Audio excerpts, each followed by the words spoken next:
does it mean to you to have childlike faith? Yeah, I had to ponder that. And I got some intel that I would like to share.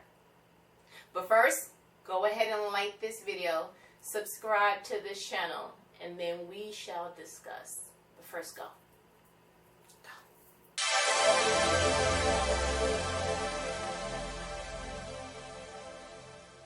Childlike faith. I read it before, and I was like, okay, that just means that you just really, really believe. Like, God, I want A, B, and C. And then you just go ahead and kind of go off with the understanding that, listen, if you said when you was younger, I want that for Christmas, and you had parents that delivered, then you can go ahead and ask for stuff in April, knowing that whatever you ask for in December, it's going to happen. And I got an upgraded version of that. I realize now, while childlike faith is kind of hard to describe for most, and also hard to ascertain for others. And it's because for our entire lives, we are bred to be independent. Yeah, you should not be 9 months and still need your bottle held. Hold your bottle yourself. Okay, great. Also, why I gotta feed you if you can eat finger foods? Okay, go ahead and feed yourself. I also should not have to carry you anywhere 2-year-old ma'am, sir, because you can walk now. Go ahead and get on this ground. Okay, great. Also, you can feed yourself some cereal or some waffles now. Stop waking me up Saturday morning talking about you hungry with your breath. Okay, so make you something to eat. Like, that's weird. Like, you 4. Grow up. You understand? And so, for our entire lives, once we reach a milestone, once we reach whatever it is that we have arrived for that particular age group, we are expected to carry that out and not to be dependent on anyone else going forward. Can you imagine being 10 talking about, pick me up? Not you all the way 10 and wanting somebody to pick you up and your legs could wrap around me 3 times. Have a nice day.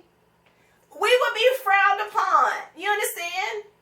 And I think that we make the mistake sometimes of taking earthly applications, physical applications, and putting that to the spiritual realm with God.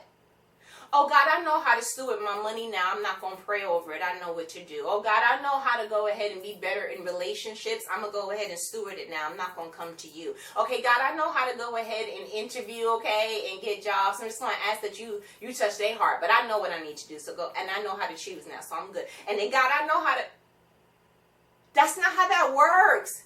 He's like, nah, I still want you to be a kid. I still want you to depend on me. I still want you to ask me for my opinion. I still want you to involve me. I still want to walk with you. I still want to, I want you to come into my bosom. I want you to get your R&R from me. You don't have to go on vacation to relax. Come to me, all who are heavy labored and burdened, and I will give you rest. Like, I don't want you going to any other vice or any other person for advice. I want you to come to me. I created you. I know you. I knew you before you were knitted in your mother's womb. I know all the hairs on your head. I know certain things about you that can't nobody know about you. There are intimacy details. There's intimacy when I'm with you. And so I want you to come into me and be with me, because I'll show you you. I'll show you the path. I'll make it.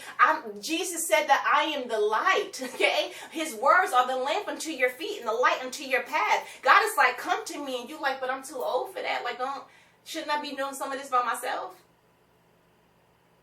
Listen, you cut the umbilical cord with your parent. You don't ever cut that with your father. There should continually be this need for him. You should strategically have a life that doesn't thrive without him. When the Almighty is your source, you don't ever get to a place that you're dependent of it. That means that you should continue to be okay. You drank water one time when you were 10. You don't need to drink water anymore. Didn't you eat that one time when you was 3? So why are you still eating? It's not something that you go to and you just get sustained and you keep on going. There is no such thing as independence of God. There is no such thing. And that is the pinnacle of childlike faith. Go back to when you were 3. Go back to whatever your earliest memory is. When somebody says something, like, children trust so easily. Like, look at the characteristics of a child. They're joyful. They find joy in the simplistic. Yeah, you can get the however expensive brand, whatever, but get them a cardboard box. Listen, I'm talking about we going on a trip on our favorite rocket ship. Like, you mean to tell me you finding this much fun taking out all the tissue out of this box? And we done bought you all this stuff that make these noises and gotta get batteries? Like, are you kidding me? It's the simplicity of childlike. It's the dependence of childlike. It's the purity of childlike. Ain't nothing up my sleeve. I just want to love you and cuddle you and be up under you and just, get the things that I like. And when I don't like something, it's obvious. And when I do, it's obvious. And I'm not really trying to be nothing that I'm not. I'm not trying to emulate anybody else. I'm not really feeling some kind of way because it's childlike. So maybe we would all do well if we just truly understood what childlike looks like. And meaning you should never grow a lifestyle where you are dependent of God. That is actually a trap. The craftiness of the enemy wants you to go ahead and separate yourself through independence. Anything that would separate you from God, it don't got to just be sin.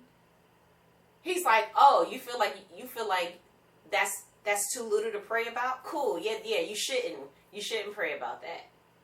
Oh yeah, you should be able to handle that. And feeding into making you feel like, yeah, I feel like I'm being responsible. Absolutely, anything that stops you from praying and checking in with the Lord. If it's separating you from God, then it's the craftiness of the enemy. Childlike faith. Believe him. Trust in him. Understand that whatever he said he want to do, whenever he want to do it, is cool. Listen, I'm your baby. The Bible says you literally lift me up for your name's sake. So anything that happens, anything that doesn't, you have it all squared away. What I'm worried about, if I made the plan for my life, then I should be scared. But the Bible says in Jeremiah 29:11 that you said you made the plan for my life. So guess what? It's all on you, big dog, and I trust it. And I follow how you want me to do it. I'm not going to be like Jonah and be like, oh, you want me to go to Nineveh? Not doing it. Going this way. Like that's irresponsible, right? Let's get to a place that we start to remember that the only way to be with God is childlike. That the only way to commune with God is as his child. So you might as well hone in on how to be more dependent. How to be more dependent on the one who made you. Yeah, the lamp can't unplug itself and be like, I'm good. You have to always be plugged up. And that's exactly what should follow you through. That should be your visual for the rest of your life. I will not live a life away from the plug. I will not live an unplugged life. Okay, listen, I feel like you got what you needed. You know we do these videos every Thursday, right? How many Thursdays in a month? 4, so she gonna do them 4 times. Okay, great. But listen, I'm gonna go ahead and let me go. We will talk later. Okay? Don't get unplugged. Ooh. Did I give you that on the way out? And who gonna check me?